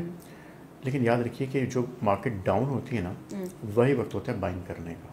اگر کوئی انویسٹ کرنا چاہتا ہے نا تو this is actually the real time. اچھا, اس کی ایک وجہ ہے. آپ نے کہا کہ یہ جائے گا کہاں. آنے والے وقت میں بہت پر امید دیکھ رہا ہوں, اور میں یہ دیکھ رہا ہوں کہ ریئل اسٹیٹ جو ہے نا وہ اچھا کیپٹل گینز دے گی. اس کی ایک وجہ یہ ہے, الیکشنز ہو چکی ہیں اس ملک میں. ہم اس بحث میں نہیں جاتے کہ کون حکومت میں آیا, کیسے آیا, آگے کیا ہوگا. ایک مینڈیٹ بن کے جب حکومت بنتی ہے نا تو انویسٹمنٹس باہر کیف آتی ہے لوگوں کا. ایک ہوتا ہے یار ایک حکومت بیٹھی ہوئی ہے, ورنہ جو ہمارے ملک میں کچھ سچویشن رہی ہے, کوئی 1.5-2 سال جیسی سچویشن رہی ہے, 2 سال سے زیادہ, تو لوگوں کا سب سے بڑا کنسرن کیا تھا کہ یار یہی نہیں پتا کہ حکومت رہے گی نہیں رہے گی, کون آئے گا, کیا بنے گا. تو وہ اس گم و گم کی کیفیت میں لوگ انویسٹمنٹ نہیں کرتے تھے. اب ہم دیکھ رہے ہیں خاص طور پہ پچھلے ایک آدھ مہینے کے اندر جو مارکیٹ ہے وہ پازیٹیوٹی کی طرف جا رہی ہے. ایک دن میں نہیں ہوگا, ایک مہینے میں بھی نہیں ہوگا, لیکن یس جو آنے والا وقت ہے وہ لوگوں کو بہت اچھا کیپٹل گین دے کے جائے گا. تو آپ کے پروگرام کے توسط سے میں خاص طور پہ وہ لوگ جو انویسٹمنٹ کرنا چاہتے ہیں رہنے کے حوالے سے بھی اور کیپٹل گین ROI کے حوالے سے بھی, دس از اے ٹائم ٹو بائی. آپ جہاں پر بہتر سمجھتے ہیں, جہاں پر آپ کو لگتا ہے کہ آپ کی انویسٹمنٹ سیکیور ہے اور جہاں پر اپرووڈ پروجیکٹس ہیں, وہاں پہ آپ ضرور انویسٹمنٹ کیجیے اور آنے والے وقت میں انشاءاللہ آپ اچھا گین کریں گے. ریئل اسٹیٹ کی انڈسٹری کام کیسے کرتی ہے؟ دیکھیے 2 قسم کے بائرز ہیں مارکیٹ میں. ایک بائر وہ ہے کہ جو اپنے رہنے کے لیے گھر دیکھتا ہے, اپارٹمنٹ دیکھتا ہے یا پلاٹ خریدتا ہے اپنے لیے کہ کل کو اس کے اوپر گھر بنائے گا بچوں کے لیے. دوسری قسم کا بائر جو ہے نا وہ انویسٹر ہے. وہ اپنے ایک کنال 2 کنال کے گھر میں رہتا ہے, اسے ضرورت نہیں ہے پلاٹ خریدنے کی, یا وہ کیا کرتا ہے وہ انویسٹمنٹ ڈالتا ہے اور وہاں سے اپنے پیسے کو رول کرتا ہے. جب اس کا کیپٹل گین انجوائے ہو جاتا ہے تو وہاں سے پیسے نکال کر دوسری جگہ ڈالتا ہے. تو ریئل اسٹیٹ ایک ایسی فیلڈ ہے, ایک ایسا سیکٹر ہے کہ جہاں پر آپ کے ملٹیپلز لگتے ہیں, اور اس میں ایک ورڈ ہم اکثر یوز کیا کرتے ہیں کہ فلوک بھی لگتا ہے, اچھا خاصا چھکا بھی لگتا ہے اس فیلڈ کے اندر. اور آپ نے بے شمار لوگ ایسے دیکھے ہوں گے جو ریئل اسٹیٹ سے بنے ہیں, جنہوں نے پیسہ بھی بنایا, عزت بھی بنائی, شہرت بھی کمائی. اور 10 سال پیچھے آپ دیکھتے تھے شاید وہ اتنے پرومیننٹ نہیں تھے. جب ہم ویرس میں بات کر رہے تھے کہ ایون فیملیز میں بھی آپ لاڈلے ہو جاتے ہیں, ٹھیک ہے, کیونکہ آپ نے دنیاوی طور پر آپ نے کچھ ان کے سامنے اچیو کیا ہوتا ہے, ٹھیک ہے, اور آپ اپنے دوست احباب میں بھی آپ کو لوگ پسند کرنا شروع کر دیتے ہیں. کیونکہ بہرحال میں بڑی دیر ویسے اس فلاسفی کے اگینسٹ رہا ہوں, بعد میں پتہ لگا کہ میں غلط تھا. صحیح فلاسفی ہے دنیا کی, ایک ننگی حقیقت ہے دنیا کی کہ پیسہ بہت کچھ ہے. دنیا چڑھتے سورج کو سلام کرتی ہے. آج دنیاوی طور پر آپ وقتی طور پہ بھی ڈاؤن ہو جائیں گے نا, تو ایسے جو ہے نا وہ نقاب اتریں گے لوگوں کے دل سے, چہروں سے, کہ آپ کہیں گے ہاں پھر آپ وائز ہوئے نا, آپ مزید شکر گزار ہو جائیں گے. آپ کہیں گے اللہ پاک تیرا شکر ہے کہ لوگوں کی اصلیت سامنے آ جانا بھی تو اللہ پاک کا کرم ہے آپ پہ, ٹھیک ہے. تو بہرکیف coming back to the topic, real estate جو ہے یہ بہت پازیٹیو ایک طرف جا رہا ہے, اس کی مارکیٹ بہت پازیٹیو ہوگی. میں being head of corporate sales G developers, اس میں بہت سارے لوگوں کو یہ پراپرلی گائیڈ بھی کیا کرتا ہوں کہ جس طرح ہماری جو کمپنی ہے الحمدللہ we have projects which are LD approved projects ہیں ہمارے, اور بے شمار اس میں لوگ انویسٹمنٹ کر رہے ہیں. Thousands of people are investing in these projects, کیونکہ چھوٹا ٹکٹ سائز ہے, ایک عام آدمی, تنخواہ دار طبقہ, تنخواہ دار آدمی, ایون ایک جس کی انکم کم ہے وہ بھی ہمارے پروجیکٹس میں بائنگ کر سکتا ہے, اور وہ بھی کر سکتا ہے کہ جو کمرشل بلڈنگ بائی کرتا ہے, کیونکہ ایک امبریلا کے انڈر ساری پراپرٹی ٹائپس موجود ہیں. تو آپ جس بھی ڈیولپر کو پسند کرتے ہیں, آپ جس بھی بندے سے مشورہ کرنا چاہتے ہیں, لیکن کسی ایکسپرٹ سے مشورہ کیے بغیر انویسٹمنٹ نہ کیجیے, کیونکہ لاہور کے اندر ہی تقریباً 73 سوسائٹیز تو ایسی ہیں جو بلیک لسٹڈ ہیں بائی LDA, لیکن وہاں پہ لوگ بائنگ کر رہے تھے کیونکہ نالج نہیں ہوتا. میں نیکسٹ یہ پوچھنے والی تھی کہ اس میں اسکیم بھی بہت ہے, تو ہمیں کیسے پتہ چلے جو انویسٹمنٹ مطلب جو بزنس پوائنٹ آف ویو سے انویسٹ کرتا ہے وہ تو کہیں نہ کہیں جا کے اپنا ریکوری کر لے گا اگر لاس ہوتا ہے. وہ غریب جس نے ساری عمر کما کے ساری زندگی میں ایک گھر بنانا ہے ایک پلاٹ لے کے, اگر اس کا پلاٹ ڈوب جائے گا تو وہ غریب کہاں جائے گا؟ دیکھیے اس کی وجہ یہ کہ مجھے اس انڈسٹری میں 10 سال ہو گئے ہیں, ریئل اسٹیٹ انڈسٹری میں, اور میں پہلے دن بھی وہی بات کہتا تھا, میں آج بھی اس پہ قائم ہوں کہ پلیز انویسٹمنٹ کرنے سے پہلے مشورہ کریں. مشورہ سنت بھی ہے, مشورہ امانت بھی ہوتا ہے, اور اس میں کوئی مذائقہ نہیں ہے کہ اگر آپ 2-4 لوگوں سے اس بارے میں پوچھ لیں. اور خاص طور پر جب آپ دیکھیں نا ہر چیز میں استاد موجود ہوتا ہے, کرکٹ میں کوچ موجود ہوتا ہے, گیم کھیلتے اس کا کوچ لیتے ہیں آپ, تو جب آپ ایک جگہ پہ ڈالیں تو اس فیلڈ کے ایکسپرٹس موجود ہوتے ہیں. آپ لوگوں کے اوپینینز لیں, خاص طور پر جہاں پہ انویسٹمنٹ کر رہے ہیں نا وہاں پر صرف یہ چیک کریں کہ آیا وہ اپرووڈ ہے کہ نہیں, ٹھیک ہے جی. اور ڈیولپر کی کریڈیبلٹی ضرور چیک کریں. میں ایک ایگزامپل کے طور پر بتا کر لیٹس میں اپنے ڈیولپر کی بات کروں تو پیچھے 13 سال کا ایک ہسٹری ہے, ڈلیورڈ پروجیکٹس ہیں, families thousand of families are living there happily. تو آپ کو پھر پتہ لگتا ہے کہ یار ہاں یہ جگہ ہے جہاں پہ پیسے ڈالے جا سکتے ہیں. جو ایسے اور بھی ڈیولپرز, بہت اچھے ڈیولپرز مارکیٹ میں موجود ہیں, بڑے پڑھے لکھے ڈیولپرز مارکیٹ میں موجود ہیں, لیکن انفارچونیٹلی ہوتا کیا ہے کہ جس کے پاس یہ جو مشورے کئی دفعہ دینے والے ہوتے ہیں, کیونکہ آپ کبھی نوٹ کیجئے 10 افراد بیٹھے نا ایک جگہ پر, اور آپ صرف اتنا کہیے کہ میری کمر میں آج درد رہتا ہے آج کل, باقی 9 طبیب ہیں. آپ یہ کہیے کہ میں یار ایک پلاٹ لینا ہے, باقی 9 ریئل اسٹیٹ ایکسپرٹس ہیں. یہ ہوتا ہے کہ نہیں ہوتا؟ مشورہ ہر کوئی دے رہا ہوتا ہے.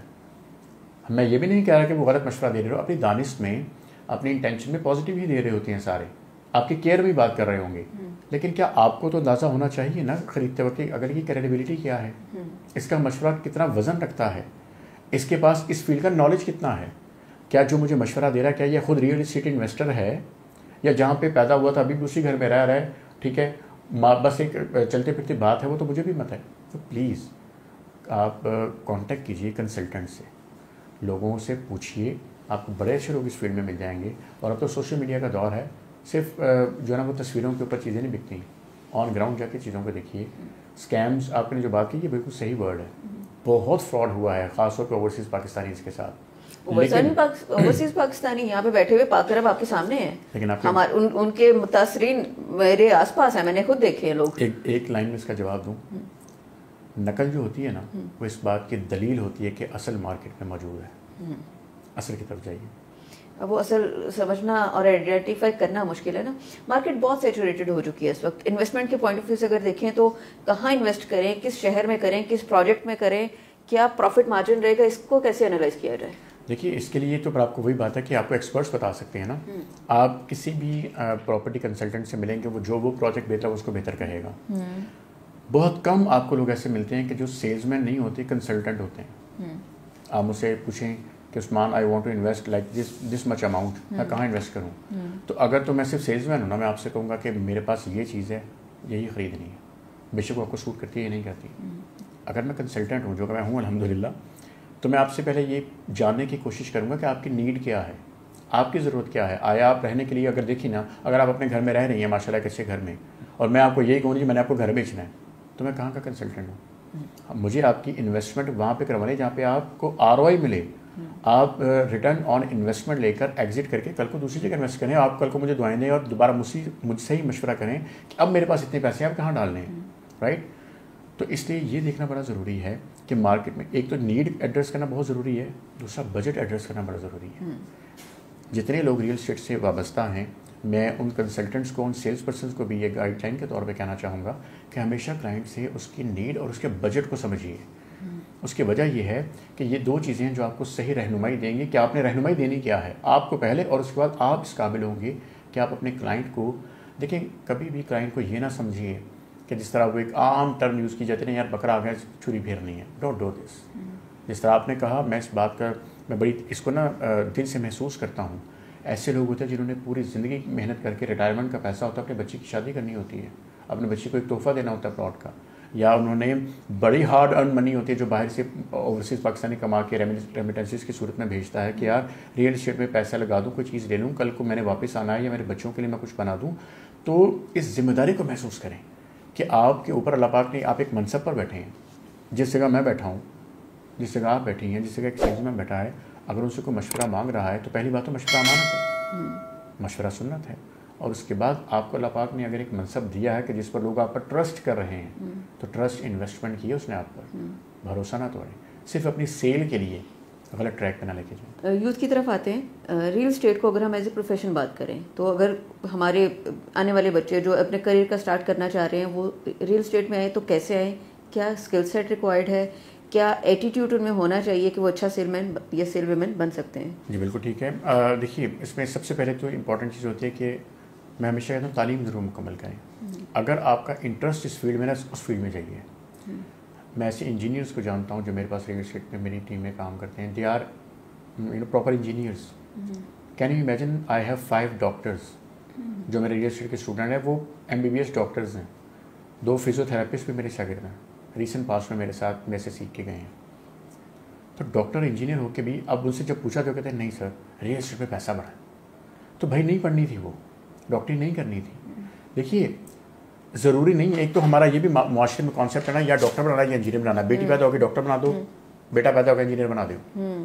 بڑی فیلڈز اور ہیں.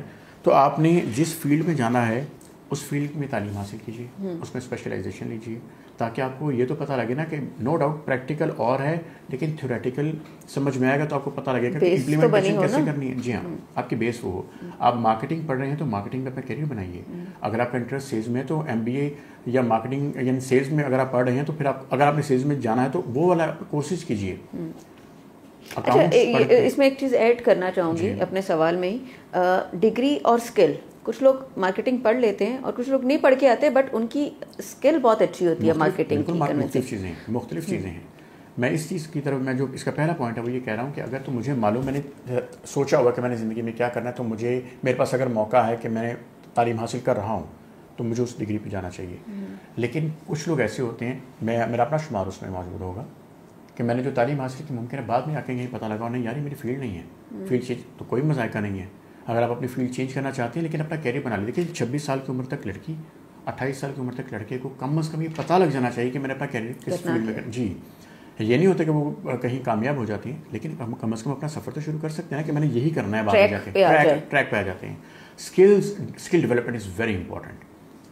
ہم ایسے پروفیشنلس کو دیکھتے ہیں جو 20 سال سے نوکریاں کر رہے ہیں لیکن اپنی پرسنل گرومنگ کے اوپر کام ہی نہیں کیا ہوا. ایسا تھوڑی ہوتا ہے. آپ پروفیشنل گرومنگ کے ساتھ پرسنل گرومنگ کے ساتھ پروفیشنل گرومنگ دونوں کو پیرالل لے کے چلنا پڑتا ہے.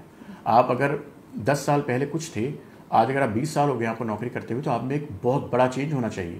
You must be a good professional, you must be a better professional than جو آپ 10 سال پہلے تھے. تو اس میں کیا ہوگا, تبدیلی کہاں پر ہوگی؟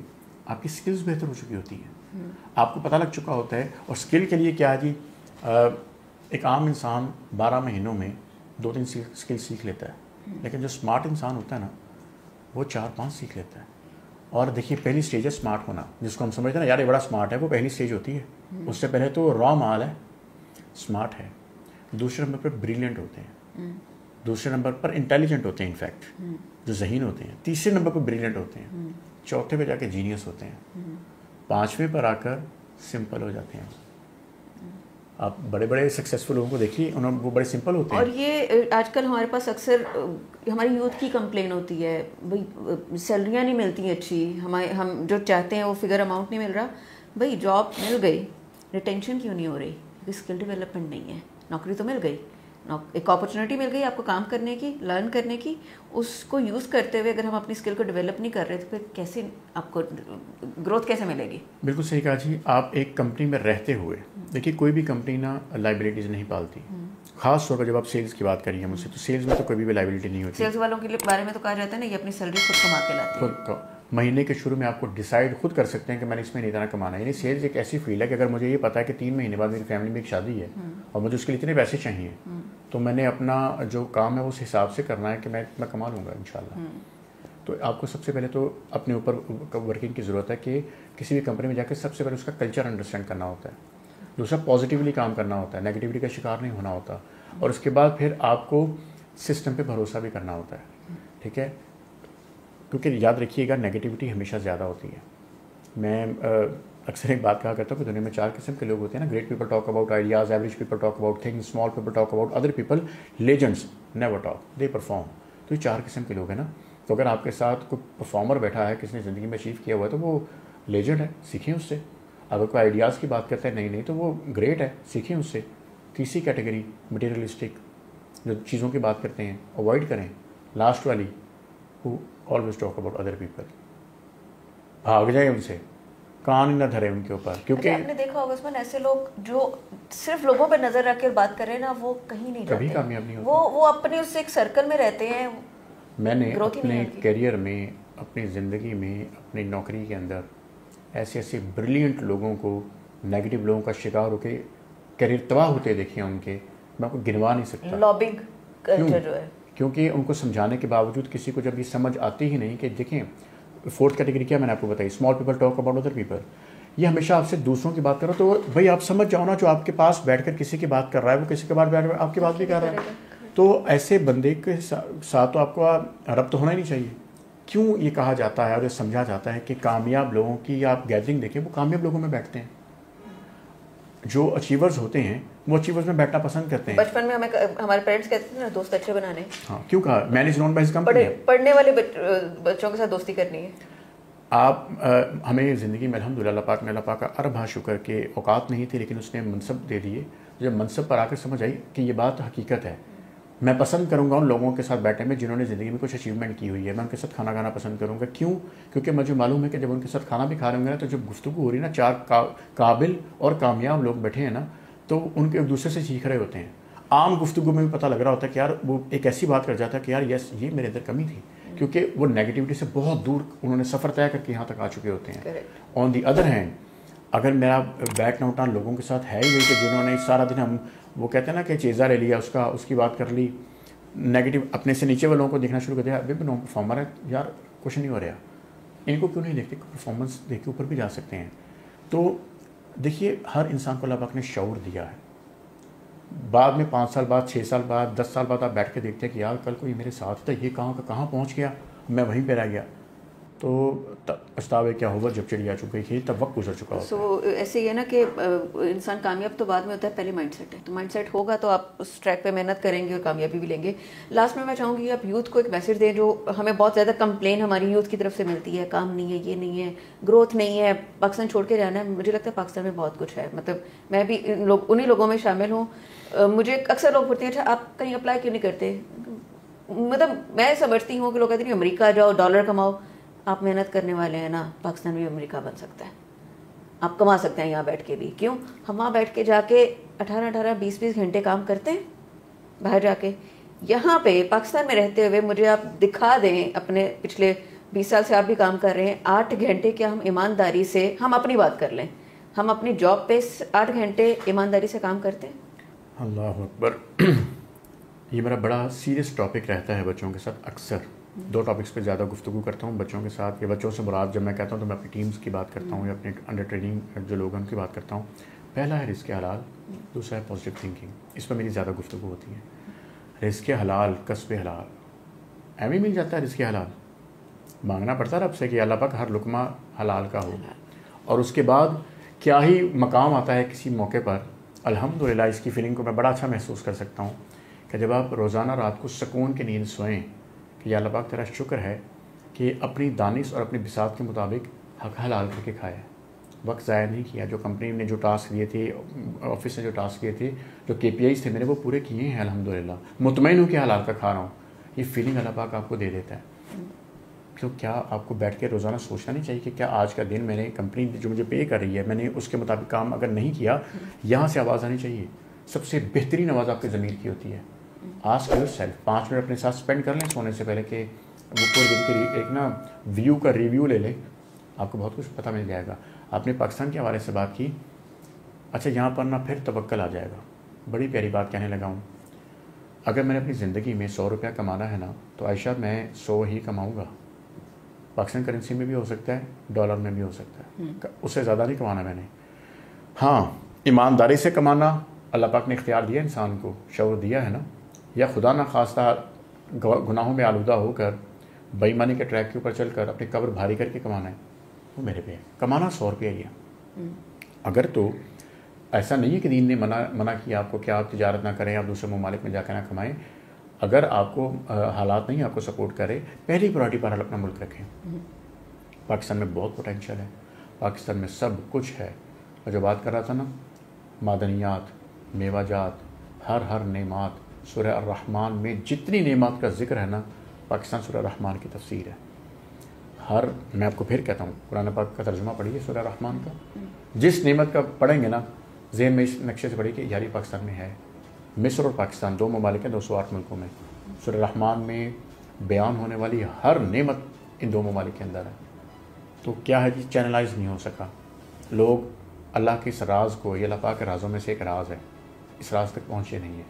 محنت کریں, اس راز کو سمجھنے کی کوشش کریں, پاکستان میں رہ کر پاکستان کے لیے کچھ کریں. اور اگر کچھ نہیں کر سکتے نا پاکستان کے لیے, ایماندار ہو کر یقین کر لیں, اس پاک سرزمین سے ایک بے ایمان کم ہو گیا, آپ کی یہی خدمت ہو جائے گی. بہت خوبصورت میسج.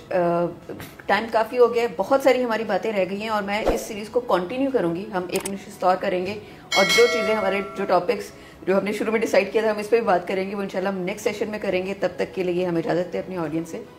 آپ کا بہت شکریہ جی, thank you so very much, جزاک اللہ خیر.